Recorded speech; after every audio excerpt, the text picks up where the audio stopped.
వీడియోలో మీరు ఒక కొత్త పాయింట్ తెలుసుకున్న కూడా ఛానల్ ని సబ్స్క్రైబ్ చేయండి. మీరు తెలుసుకున్నది మీ ఫ్యామిలీకి షేర్ చేయండి. సామ్సంగ్ ఒక్క కంపెనీ కాదు, దేశానికే హృదయం.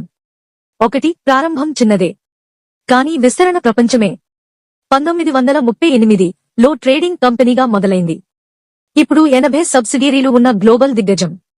2 ఎలక్ట్రానిక్స్ లో ఏకధాటిగా ఆధిపత్యం.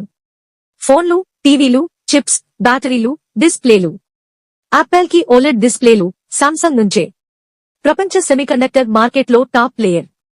3 బుర్జ్ ఖలీఫా ఎవరు నిర్మించారో తెలుసా? సామ్సంగ్ సిటీ బుర్జ్ ఖలీఫా నిర్మాణంలో కీలక పాత్ర పోషించింది.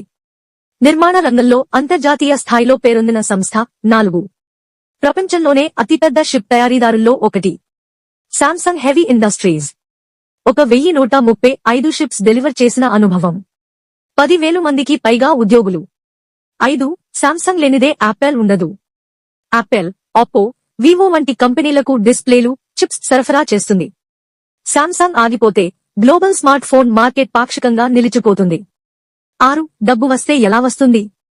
2025 Q1 ఆదాయం $79.14 ట్రిలియన్ వోన్, 48 లక్షల కోట్లు. ఆపరేటింగ్ లాభం $5 billion.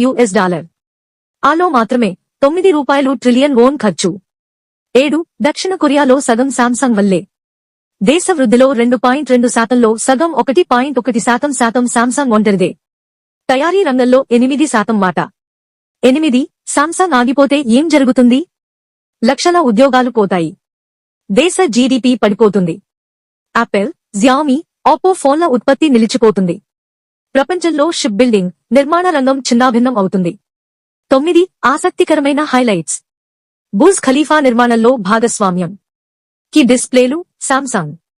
Semiconductor, shipbuilding, finance, insurance అన్నింటిలోనూ ఆధిపత్యం. 10 ఓ తుది మాట.